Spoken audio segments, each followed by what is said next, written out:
Hey everyone, it's Finn here. Hope you're all doing super well, and in today's video I'll be giving you my predictions for the Premier League match week 4. And if you're new to this channel, please consider subscribing. I do regular Premier League content and I'm trying to reach 900 subscribers before the end of October. I'd really appreciate it, but let's get into the predictions.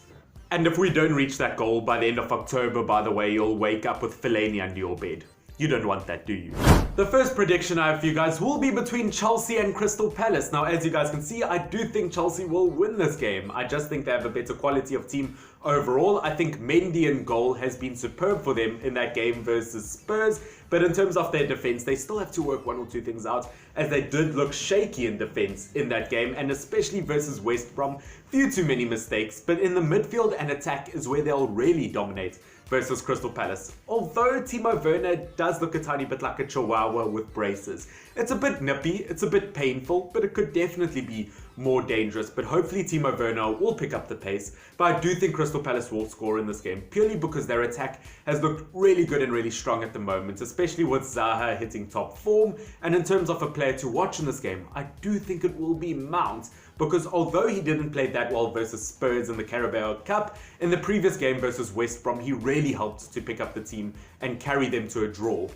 Everton versus Brighton is next. Now, as you guys can see, I think this will be a very high scoring game. I think it will be super exciting to watch, because looking at Everton specifically, they have scored 8 goals in their first 3 Premier League games, and Calvert-Lewin, the Englishman, has scored 2 hat-tricks in all competitions so far this season. He is looking super strong, and of course that Everton trio midfield is looking so strong, and I think that will give them the advantage. Saying that, I do of course think Brighton will have a serious chance, as their squad has looked so strong this season. I don't think they'll win, but if you look at their performances versus Newcastle, they looked super strong. Versus Chelsea, they looked really good. And damn it, versus Manchester United, they were the better team. I mean, they didn't even lose in the last minutes of the game. They lost after the game was finished. That's like getting married to your dream girl, and then she goes on honeymoon with your best friend Jerry. Screw you, Jerry, that's not cool. So therefore, I do think that Everton will end up winning, purely because they have the stronger midfield, and the player to watch I do think will be Calvert-Lewin. I do want to say James Rodriguez or maybe Trossard or March from Brighton, but at the end of the day, Calvert-Lewin, you cannot ignore 5 goals in 3 Premier League games. Leeds United versus Manchester City is next. Now, I think I speak for all of us when I say Leeds United have impressed me so far this season, getting 6 points out of a possible 9. Their attacking trio looks so deadly, with Harrison, Bamford and Helder Costa up front, and even their fullbacks look really good attacking wise. With Ayling and Dallas, they really do look like proper modern day fullbacks.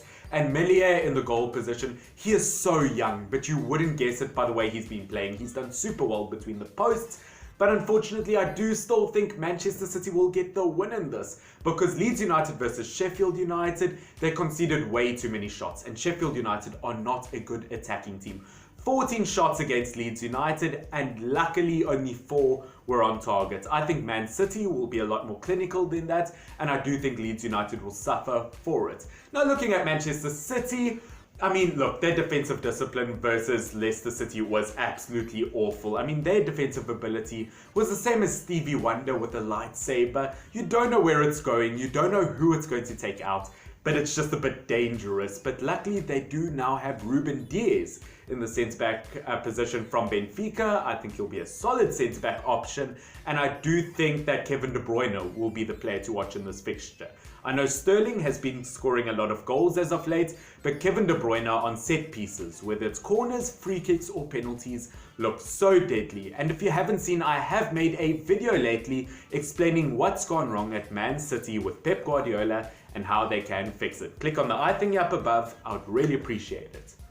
Newcastle United versus Burnley is next. Now, Burnley did not have a good first game of the Premier League versus Leicester City, but they did pick up towards the end of that game. And then the previous game versus Southampton, they actually played extremely well, but unfortunately, they allowed too much space for the opposition's attack, and they didn't apply enough pressure in defense. Where if you look at the likes of Newcastle United, Versus Spurs, they were a bit lucky to get the penalty in the last minute of the game, saying that Eric Dyer does defend like one of those wacky inflatable tube men outside of a parking garage or a gas station or a petrol station, whatever you call it where you're from. But Newcastle United, I think Darlow has looked really good in the goalkeeper position, and along with that they are creating a lot of chances, and Wilson is looking very good in attack. And because they are looking good all around, I do think Newcastle United will win versus Burnley. But I do think the player to watch will be McNeil, because in their previous games he's created so many good chances and his vision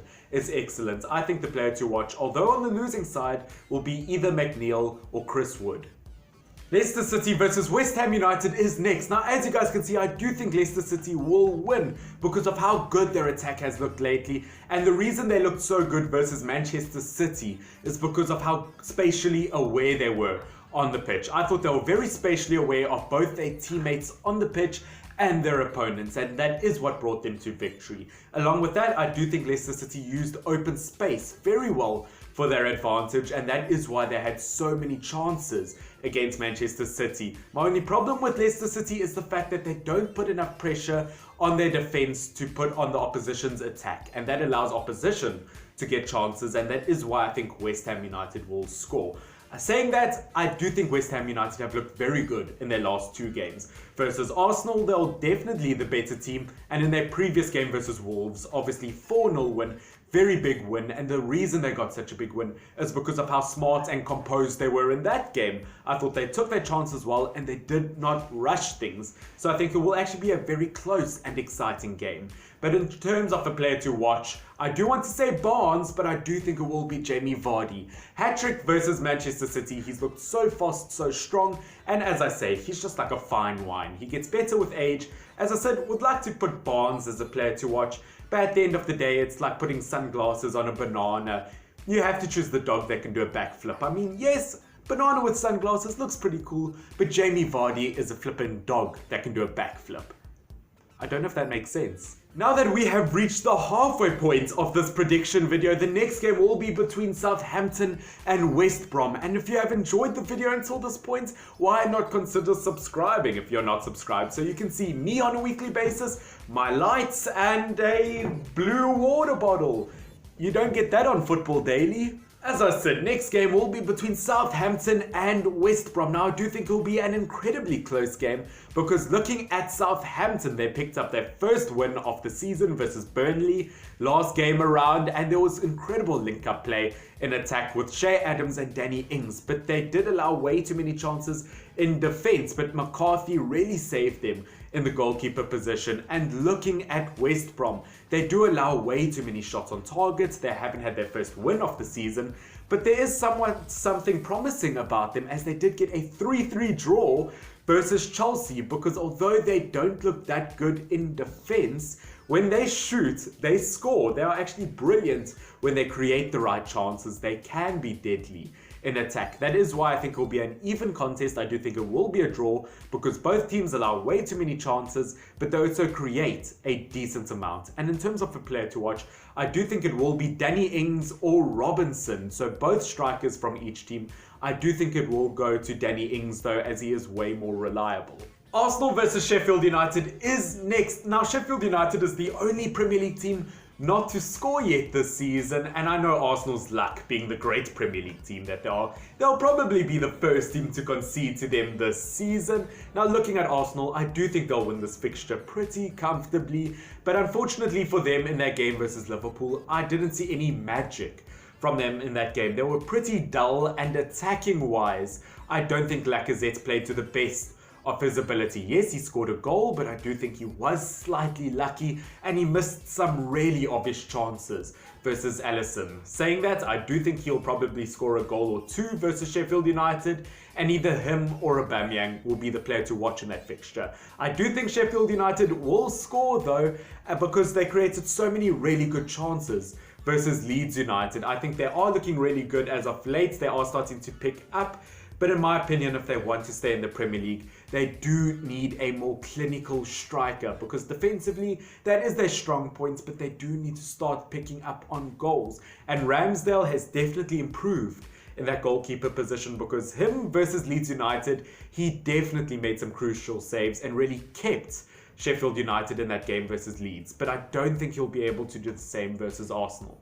Wolves versus Fulham is next. Now looking at Wolves, they looked so poor versus West Ham United. In terms of their defensive positioning, it's the weakest I've ever seen them look. They're all shifted to one side of the field, and normally you get a defense being poor when they sit too far back, where Wolves players really lunged into their tackles and it allowed the opposition to run past them. But at the end of the day, I do still think they'll get the result versus Fulham, because looking at Fulham, defensively, they've been bad in every game they've had so far. And in my opinion, the only shining light they have is Mitrovic in the striker position.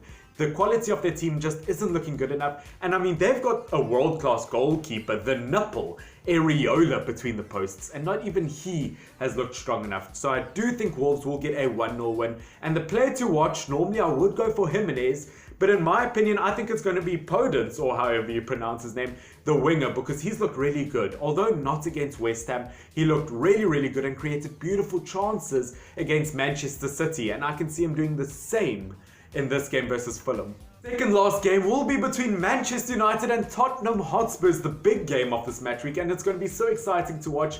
And as you can see, I do think it will be a very close game in terms of the result. And I'm not just saying that because I'm a biased Manchester United fan. No, I just genuinely always see this being a very close fixture, because looking at Manchester United, yes, we don't do well against lower table teams, but we've actually always done well against the big dogs. It's that competitive rivalry, and that is why I think United will be very, very close in this fixture. And looking at Tottenham Hotspurs, I think they have potential to do really well in attack, but they've got a few too many defensive problems at the moment in terms of their discipline. That's why they lost versus Everton and why they had some problems versus Newcastle United. So I think it will be a very close game, and I think both teams have a lot to prove this season. And in terms of United, I don't see the player to watch being from them, as no one except for Matic did well versus Brighton in their Premier League game. And looking at Spurs, it could be one of their attackers, but I'm actually going to go for Ruligen, the player that Spurs stole from Manchester United, ironically. Did super well versus Chelsea in the Carabao Cup. He has incredible final game of the Premier League match week 4. And once again, guys, if you have enjoyed to this point and you want to see that blue bottle more often, or my face and content, please do consider subscribing. But Aston Villa versus Liverpool, I think it is going to be an extremely exciting game, believe it or not. And as you can see, I do think it will be a close fixture. Saying that because Aston Villa actually look really threatening at the moment, which if you want me to make a video specifically on Aston Villa, guys, please do like this video so that I know you want that. But looking at Aston Villa, they have just got Ross Barkley in the midfield position on a 1-year loan from Chelsea. Now, in my opinion, Barkley is good enough to almost start on a regular basis for Chelsea. So for him to go to Aston Villa is huge for Villa. Martinez is looking unstoppable in goal, and they are scoring a fair amount of chances, as we saw versus Fulham.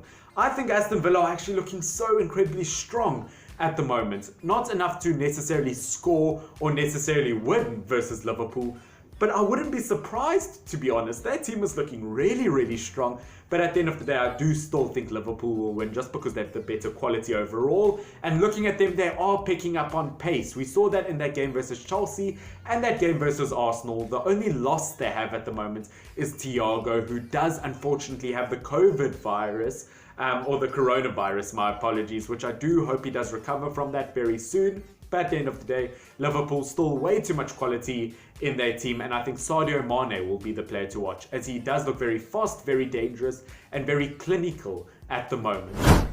That is it for my Premier League Match Week 4 predictions, everyone. I hope that you have enjoyed this video. Once again, if you're not subscribed, why not? I do regular content, and especially if you enjoy me, want to see my face more often, please do hit that subscribe button. I hope you enjoy Premier League Match Week 4. I hope you enjoy the rest of your days. I hope life is just good for you guys. But once again, guys, this has been Finn, FYWM, every single one. Stay awesome.